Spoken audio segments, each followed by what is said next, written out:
शांति। आज 12 अगस्त 2021 है और आज के बाबा के साकार रूप से चले हुए मधुर महावाक्यों को स्पष्ट करेंगी आदरणीय आशा दीदी। ओम शांति दीदी। ओम शांति। बाबा ने कहा, मीठे बच्चे, सुख देने वाले बाप को बहुत बहुत प्यार से याद करो।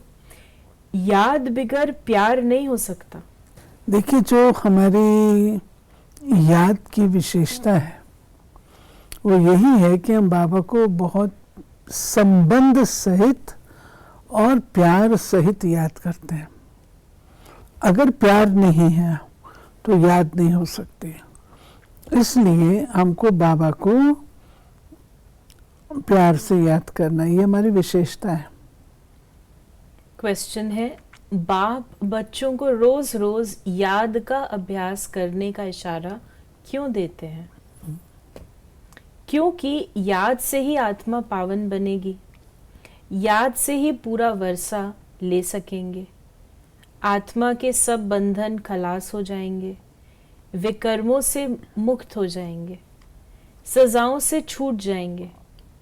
जितना याद करेंगे उतना खुशी रहेगी, मंजिल समीप अनुभव होगी, कभी भी थकेंगे नहीं, बेहद का सुख पाएंगे। इसलिए याद का अभ्यास जरूर करना है। ये बाबा ने हम बच्चों को बतलाया है कि याद से फायदे क्या, कितने सारे फायदे।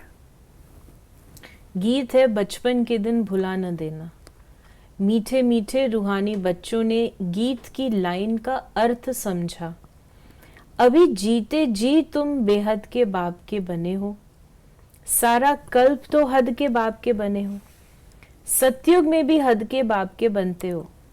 अभी सिर्फ तुम ब्राह्मण बच्चे बेहद के बाप के बने हो। फिर बाबा ने कहा, तुम बच्चे ही जानते हो दुनिया में आज क्या है, कल क्या होना है। विनाश तो सामने खड़ा है और कोई की बुद्धि में ये बातें नहीं है। अगर समझे भी विनाश सामने खड़ा है तो क्या करना है ये नहीं जानते। तुम बच्चे समझते हो, ऐसे मालूम होता है कब भी लड़ाई लग जाए, थोड़ी चिंगारी लगे तो भंबट मच जाए। देरी नहीं लगेगी, आगे भी थोड़ी सी बात से कितनी बड़ी लड़ाई लग गई। बच्चे जानते हैं कि पुरानी दुनिया खत्म हुई, इसलिए अब जल्दी ही बाप से वर्षा लेना है। बाप को सदैव याद करते रहेंगे तो बहुत हर्षित रहेंगे। ये बाबा ने हमारे सामने दृश्य खींचा है कि एक और है विनाश और एक और है स्थापना। और लड़ाई तो कभी भी लग सकती है, कभी भी कुछ भी हो सकता। प्राकृतिक आपदाएं कितनी हमारे ऊपर है। तो बाबा कहते हैं कि एक तरफ विनाश होने वाला और दूसरी तरफ नई दुनिया आई की आई। तो तुमको क्या करना चाहिए? अधिक से अधिक याद करके अपना वर्षा बाबा से लेना चाहिए। तो बाबा ने कहा कि देह अभिमान में आने से ही खुशी गायब होती है। देही अभिमानी बनते हो तो बाप को याद करते हो, देह अभिमान में आने से बाप को भूल दुख उठाते हो। तो बाबा ने कहा कि यहाँ तुम आए हो ऐसा लक्ष्मी नारायण बनने। राजा रानी और प्रजा का नौकर चाकर बहुत फर्क है। अभी का पुरुषार्थ फिर कल्प कल्पांतर के लिए कायम हो जाता है। पिछाड़ी में सबको साक्षात्कार होगा, हमने कितना पुरुषार्थ किया है। अब भी बाप कहते हैं अपनी अवस्था को देखते रहो। मीठे ते मीठे बाबा जिससे स्वर्ग का वर्षा मिलता है, उनको हम कितना याद करते हैं। तुम्हारा सारा मदार ही याद पर है। आज की सारी मुरली याद पे है। पूरी मुरली याद पर है। आगे भी बाबा ने याद के ऊपर बहुत सारे हमारे पॉइंट्स बताए हैं। बाबा ने कहा जितना याद करेंगे उतनी खुशी भी रहेगी, समझेंगे बस अब नजदीक आकर पहुंचे हैं। कोई थक भी जाते हैं, पता नहीं मंजिल कितनी दूर है, पहुंचे तो मेहनत भी सफल हो। दुनिया को ये भी पता नहीं कि भगवान किसको कहा जाता है। अभी तुम बच्चे समझते हो हम बाप के बन चुके हैं। देखिए, एक इम्पोर्टेंट चीज़ है अभी जो सेंटेंस आपने बोला और इससे पूर्व का, कि परमात्मा को तो हम पहले भी याद करते थे। भक्ति की 2500 साल तो चली ना, याद तो करते थे, लेकिन परिचय नहीं था। परिचय नहीं था। जैसे गुलजार दादी कहा करते थे, आप अपने पिताजी को अगर मिलना चाहते हो तो सड़क पर कोई भी जा रहा उसको बोलो पिताजी पिताजी, तो सुनेगा? आपका पिताजी सुनेगा ना, सड़क का बंदा तो नहीं सुनेगा ना। तो आप हमने क्या किया भक्ति में?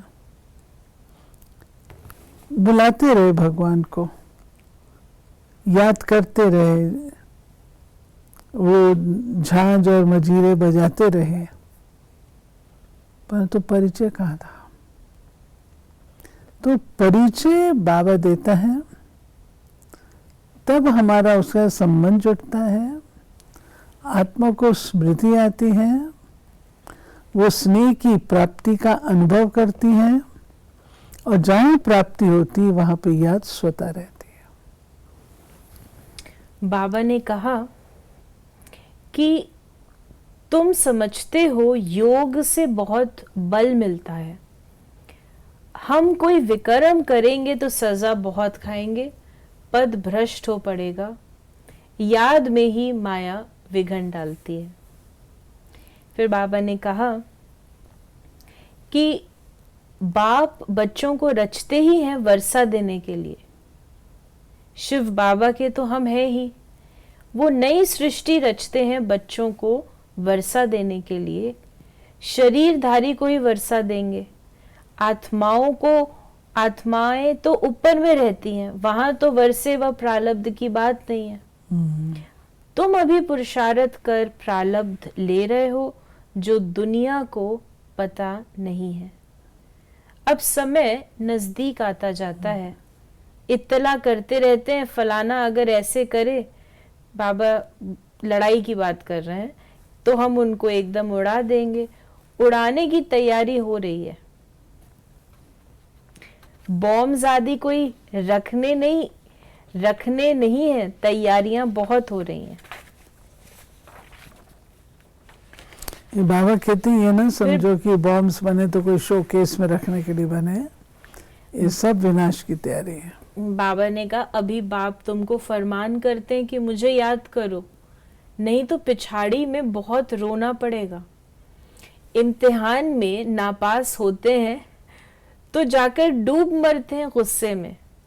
यहाँ गुस्से की तो बात नहीं है, पिछाड़ी में तुमको बहुत साक्षात्कार होंगे, क्या क्या हम बनेंगे वो भी पता पड़ जाएगा।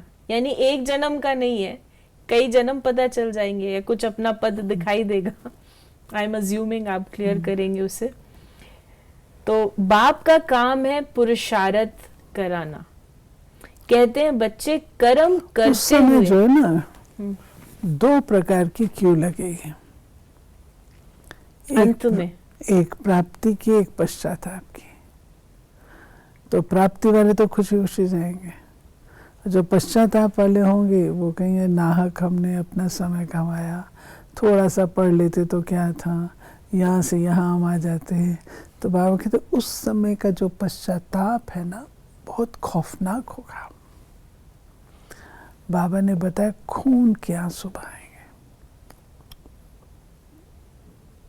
इसलिए बाबा कहता है गफलत नहीं करो, मतलब विकर्म नहीं करने हैं, अपने को पावन याद करो ना बाबा को, कमाई करो। विकर्म ना करना कौन सी बड़ी बात है? मनुष्य है, विकर्म करने के लिए थोड़ी पैदा हुआ है, अच्छे काम के लिए पैदा हुआ है। तो अच्छा ही जमा करो ना अपने खाते में। तो बाबा ने कहा, कहते हैं बच्चे कर्म करते हुए याद करना भूल जाते हो, वह फुर्सत नहीं मिलती है तो अच्छा बैठो, याद में बैठकर बाप को याद करो। आपस में तुम मिलते हो तो भी ये कोशिश करो कि हम बाप को याद करें। मिलकर बैठने से तुम याद अच्छा करेंगे, मदद मिलेगी। एक दो को उमंग देते हैं ना। बाबा ने ये कहा कि मूल बात है बाप को, आज पूरी मुरली में बाबा ने हमको सारे ये याद के ऊपर ही बताया है कि मूल बात है बाप को याद करना। यहाँ आओ वो ना आओ, कोई विलायत जाते हैं फिर आ तो सकेंगे नहीं, वहां भी सिर्फ एक बात याद रखो, बाप की याद से ही तुम तमो प्रधान से सतो प्रधान बनेंगे।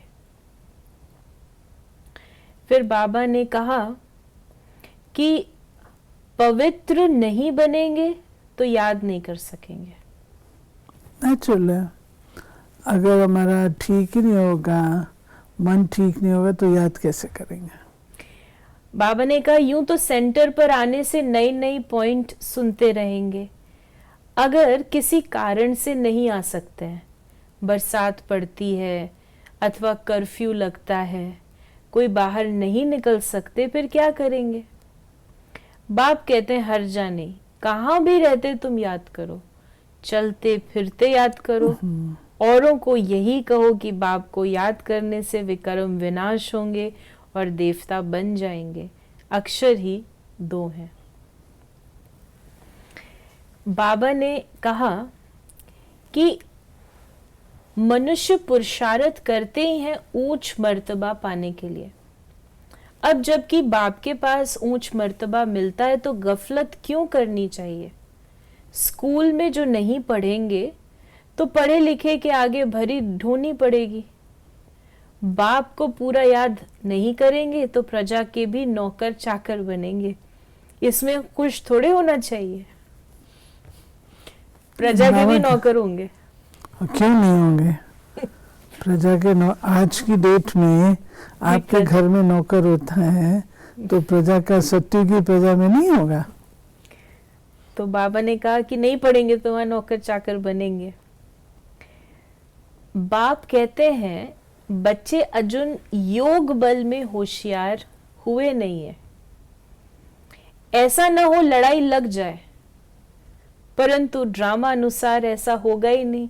बच्चों ने पूरा वर्षा लिया नहीं है, इसलिए निश्चय होता है ये लड़ाई करके लगेगी भी तो भी बंद हो जाएगी, क्योंकि अभी राजधानी स्थापन नहीं हुई है। ये बाबा ने कहा कि विनाश के लिए प्रतीक्षा नहीं करो, अपने आप को तैयार करो। आप तैयार होंगे तो विनाश आप ही होगा। तो बाबा ने कहा कि ऐसा लगता है कि जो लड़ाई जो रुक जाती है कि बच्चे तैयार, वर्षा ही नहीं लिया है तो ड्रामा अनुसार वो रुक जाती है, थम जाती है। तो उसमें भी जो टॉप के हैं जब वो रेडी हो जाएंगे तो फिर जिनको लेना है सब तो अपने पुरुषार्थ अनुसार डायनेस्टी भी तो चाहिए ना, पुरुषार्थ अनुसार। डायनेस्टी भी चाहिए, प्रजा भी चाहिए। तो जिसका जो लेवल है उसमें जब वो संपन्न हो जाएगा, जितना उसका एफर्ट है सब पूरा उस हिसाब से तो कंप्लीट नहीं होंगे जितना कंप्लीट उनको होना है। And that is the time when it will turn. बाबा ने कहा कि खुद याद करेंगे तब दूसरे को याद करा सकेंगे। आज सारी मुरली याद की है तो बाबा उसमें बता रहे हैं दूसरे को रुचि से कहेंगे, नहीं तो दिल से नहीं निकलेगा। बाप कहते हैं कहाँ भी हो जितना हो सके सिर्फ याद करो। बल थोड़ी खान पान की तकलीफ आदि होती है, रहना तो घर में है। घर में रहते बाप को याद करो, जो मिले उनको यही शिक्षा दो, मौत सामने खड़ा है। तो आज का बाबा का बाबा समय की पहचान बार बार दे रहे हैं और याद के लिए कह रहे हैं। आज का वरदान है आपस में एक दो की विशेषता देखने और वर्णन करने वाले श्रेष्ठता संपन्न होली हंस भव। संगम युग पर बच्चे को नॉलेज द्वारा कोई ना कोई विशेष गुण अवश्य प्राप्त है। हर बच्चे को नॉलेज द्वारा कोई ना कोई विशेष गुण अवश्य प्राप्त है। इसलिए होली हंस बन हर एक की विशेषता को देखो और वर्णन करो।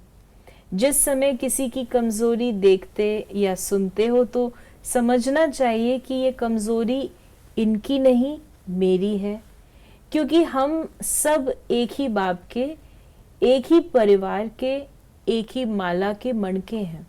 बाबा कहते तुम हंस हो या बगले, जो हंस है वो मोती चुगेगा। जैसे अपनी कमजोरी को प्रसिद्ध नहीं करना चाहते, ऐसे दूसरे की कमजोरी का भी वर्णन नहीं करो। नहीं करना चाहिए। होली हंस माना विशेषताओं को ग्रहण करना और कमजोरियों को मिटाना। स्लोगन है, समय को बचाने वाले तीव्र पुरुषार्थी ही सदा विजयी हैं। समय को बचाने वाले, समय को बचाने वाले, समय को न केवल बचाना है, समय को सफल भी करना है। तो ये थे बाबा के आज के महावाक्यों का स्पष्टीकरण। यदि आपके मन में कोई सवाल है तो आप मैसेज करें 8826599309 पर और हम आपके प्रश्नों का उत्तर प्रश्नोत्तरी कार्यक्रम में देने का प्रयास अवश्य करेंगे। ओम शांति।